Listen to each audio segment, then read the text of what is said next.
Sinônimo de luxo e elegância, a Hugo Boss é uma das marcas de luxo mais valiosas do mundo. Mas o que poucos sabem é que ela possui um passado sombrio. Afinal, ela apoiou Hitler, fez os uniformes para os nazistas e até mesmo utilizou-se de trabalho escravo na sua produção. Essa é a história de Hugo Boss, uma marca de altíssimo luxo que possui aproximadamente 14 mil funcionários ao redor do mundo. Está presente em 128 países e somente em 2021 teve um faturamento de 2,8 bilhões de euros, mas que fez de tudo para limpar a sua imagem ligada ao nazismo.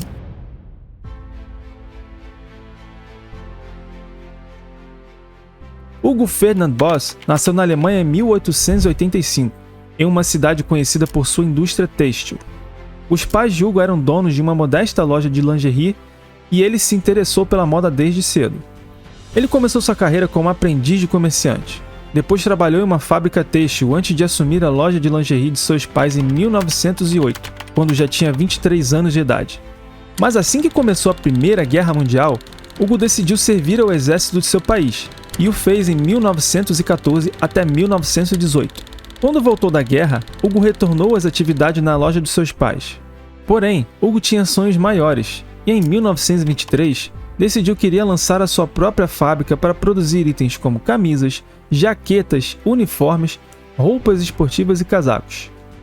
E assim o fez, com o suporte financeiro de 2 parceiros. Assim ele transformou a antiga loja de seus pais em uma alfaiataria que receberia seu próprio nome em 1924, Hugo Boss. Hugo era um excelente vendedor, e em pouco tempo as suas roupas tornaram-se bastante conhecidas em toda a Alemanha. Ele chegou a ter cerca de 30 pessoas trabalhando em sua fábrica. Mas, infelizmente, as consequências da Primeira Guerra Mundial na Alemanha atrapalharam e muito o desenvolvimento do seu negócio.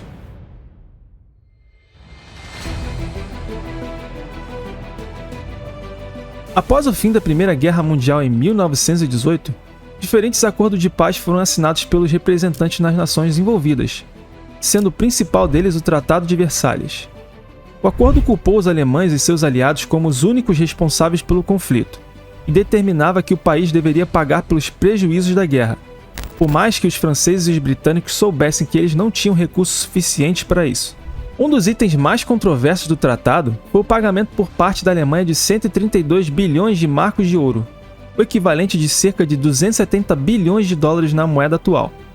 Um valor tão absurdo que a última parcela do pagamento foi realizada somente em 2010. Isso prejudicou muito a economia alemã. Sua população sofreu com a hiperinflação, alto índice de desemprego e o fechamento de diversos negócios. Isso foi agravado ainda mais pela Grande Depressão de 1929. Para se ter uma ideia, algumas famílias até queimaram seu dinheiro para gerar calor durante os invernos rigorosos. Isso por conta da alta desvalorização do dinheiro por conta da inflação. Um caso semelhante aconteceu no Brasil na década de 80. Em um cenário onde as pessoas passavam por grandes dificuldades para as necessidades mais básicas, como se alimentar, por exemplo, quem iria gastar dinheiro comprando roupas? Para tentar salvar o seu negócio, Hugo começou a fazer uniformes para a polícia alemã e outros funcionários do governo. Infelizmente, isso não foi suficiente e Hugo foi forçado a demitir a maior parte dos seus funcionários e fechar sua fábrica em 1931, 7 anos depois do lançamento da sua marca. E tudo o que sobrou foram apenas 6 máquinas de costura.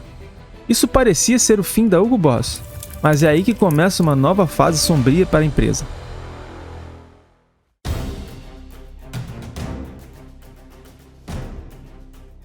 A Alemanha estava vivendo uma situação extremamente complicada por conta da grande dívida gerada após perder a Primeira Guerra Mundial, assim como pelos efeitos da Grande Depressão Econômica no final da década de 1920. A grande crise econômica no país despertou o surgimento de grupos com ideais radicais, e por sua vez fortaleceu o autoritarismo, o que resultou no Partido Nazista. Foi nessa época que Adolf Hitler subiu ao poder e Hugo Boss viu isso como uma grande oportunidade, pois ele sabia que as pessoas próximas ao Partido Nazista eram elegíveis para contratos com o governo, e, portanto, tornou-se um orgulhoso apoiador dos nazistas e um membro ativo do Partido Nazista em 1931 e em diante. Hugo então fez conexões com membros de alto escalão dentro do partido com o objetivo de se tornar o principal candidato para produzir os novos uniformes nazistas. Ele acabou ganhando o contrato para começar a produzir seus uniformes. Logo, ele teve um dos seus primeiros grandes contratos: fornecer camisas marrons para os nazistas. E quanto mais poder o partido nazista tinha, mais uniformes precisavam. sendo que era impossível atender a crescente demanda com apenas 6 máquinas de costura. Ele precisava de muito mais equipamentos e funcionários. Então, Hugo fez empréstimos para poder expandir a sua empresa. E do ponto de vista financeiro, a fidelidade de Hugo Boss a Hitler valeu a pena. Ele estava ganhando muito mais dinheiro do que o seu negócio jamais havia feito. E quando Hitler começou sua conquista da Europa, Hugo Boss começou a utilizar trabalhadores forçados, franceses e poloneses, que eram vítimas da guerra, para expandir a sua produção de uniformes. Ao todo, eram 140 trabalhadores forçados, que em sua maioria eram mulheres. Outros 40 prisioneiros de guerra franceses trabalharam para o Hugo Boss de outubro de 1940 a abril de 1941. Esses trabalhadores eram forçados a uma carga diária de trabalho de 12 horas, com um curto período de intervalo.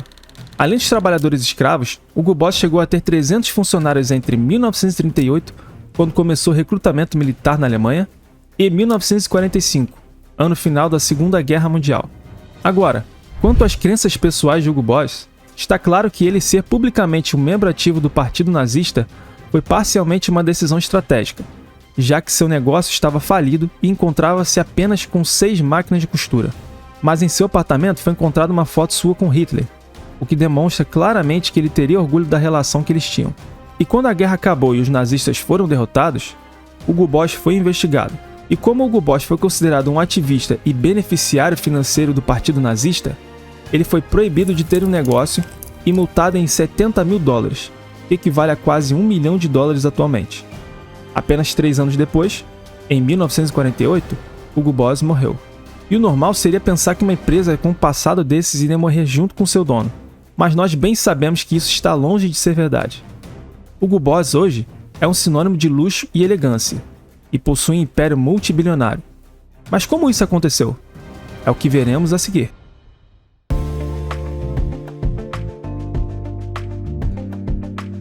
Após a morte de Hugo Boss, o pouco que restou da empresa foi para seu genro Eugene Holly, que manteve o negócio funcionando produzindo uniformes para os policiais e carteiros.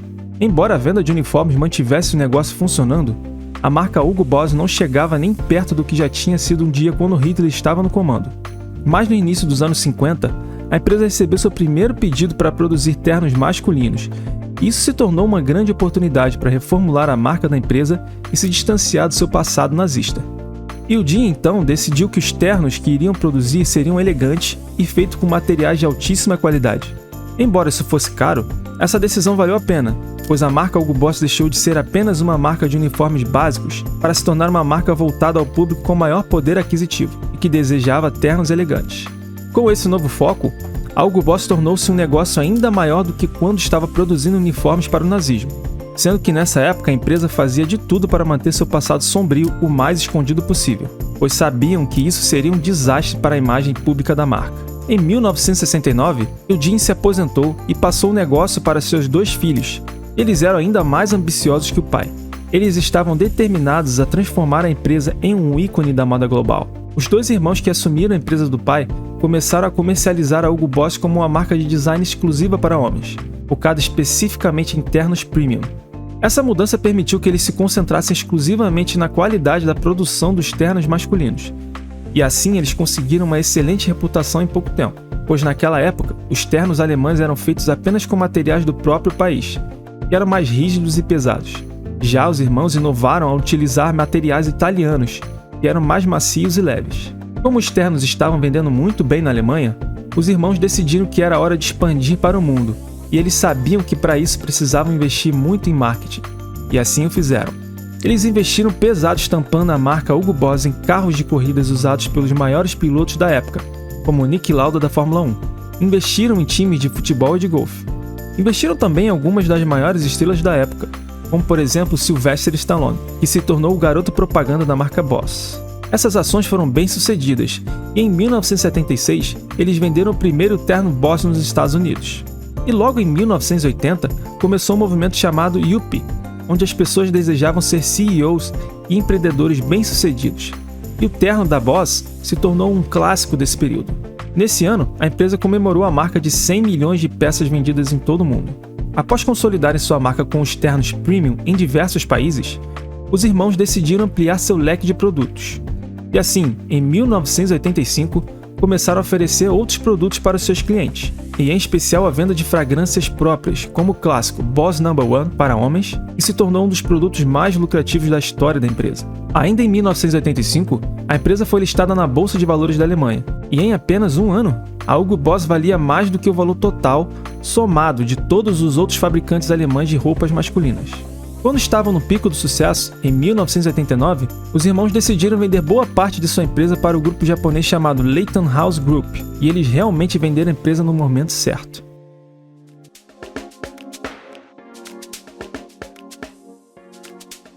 Em 1991, a empresa foi adquirida pela gigante da moda italiana Marzado.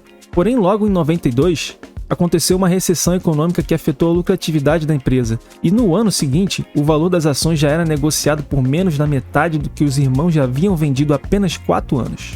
E para resolver essa situação, a empresa contratou para CEO Peter Littmann, e sob sua direção ele adicionou 2 novas marcas além da Boss, permitindo assim uma campanha de marketing mais sofisticada. A nova marca Hugo era voltada para jovens profissionais, tendo como foco as tendências da época, e seu preço era muito mais barato do que as 2 outras marcas. A marca Boss continuaria vendendo ternos sofisticados, e seu preço girava em torno de 500 a 800 dólares por unidade. E a terceira marca, a Baldessarini, em homenagem ao designer-chefe da Hugo Boss, tinha como alvos executivos com alto poder aquisitivo, que poderiam se dar ao luxo de comprar ternos de 1.500 dólares que eram feitos sob medida nas melhores fábricas italianas. Essa marca foi descontinuada em 2006, sendo incorporada na marca Boss, mas ela foi fundamental no momento de seu lançamento para a empresa. Cada uma das marcas possuía um time exclusivo para desenvolvimento de produto e de vendas, assim como um canal de distribuição único. Cada rede de lojas só poderia comercializar uma das 3 marcas. E para reduzir os custos de produção, Peter Littmann moveu metade da produção das roupas que ainda eram feitas na Alemanha para a Europa Ocidental, onde os custos eram 70% a 90% menor. Essas medidas fizeram sucesso absoluto no mercado, e apesar da queda no valor total em vendas devido à crise econômica, o lucro aumentou em 74% em 94, um ano após o lançamento da criação das 3 marcas da Hugo Boss. No final de 96, 2/3 das vendas do Hugo Boss eram feitos fora da Alemanha, e os Estados Unidos já representavam 20% do total das vendas no mundo. Em 97, porém, quando o presidente Peter Littmann deixou a empresa, Hugo Boss passou por uma série de diferentes presidentes que tentaram, sem sucesso, continuar onde Littmann parou. Por fim, foi o designer-chefe da Hugo Boss, Baldessarini, que assumiu o cargo. Ele relutou em aceitar o cargo no início, vendo como vários já haviam tentado e falhado. Mas ele acabou aceitando o emprego e tomou a decisão de expandir ainda mais essa empresa. Assim, a Hugo Boss começou a vender roupas esportivas, roupas casuais, roupas íntimas, calçados e até acessórios como óculos de sol.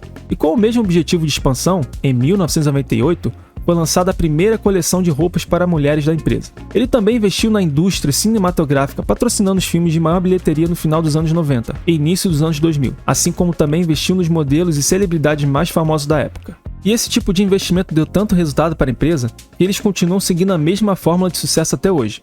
Tanto que recentemente contrataram o ator Chris Hemsworth para ser o novo garoto propaganda da empresa, assumindo a posição de Sylvester Stallone como o rosto da marca. Mas infelizmente para a empresa, nem toda a cobertura com celebridades foi positiva.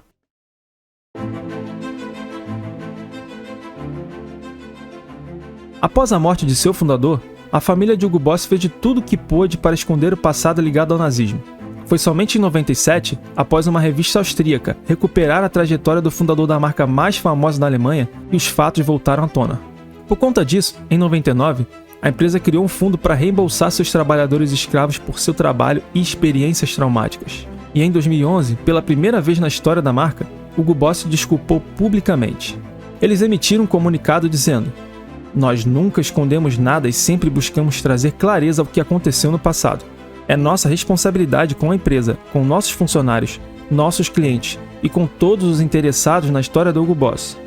A empresa também lamenta profundamente por aqueles que sofreram ofensas e passaram por dificuldades na fábrica dirigida por Hugo Ferdinand Boss, sob o jugo do nazismo. Mesmo que essa história tenha sido passada a limpo pelos novos proprietários, esse passado ainda continua causando sérios problemas para a empresa." E em 2013, Russell Brand recebeu um prêmio em um evento patrocinado pela Hugo Boss. E isso foi o que ele disse. Because if any of you know a little bit about history and fashion will know that Hugo Boss made the uniforms for the Nazis. And the Nazis did have flaws, but you know, they did look fucking fantastic. Let's face it. A Hugo Boss se orgulha agora de estar envolvida com instituições de caridade e se concentra na educação e no apoio a regiões em desenvolvimento.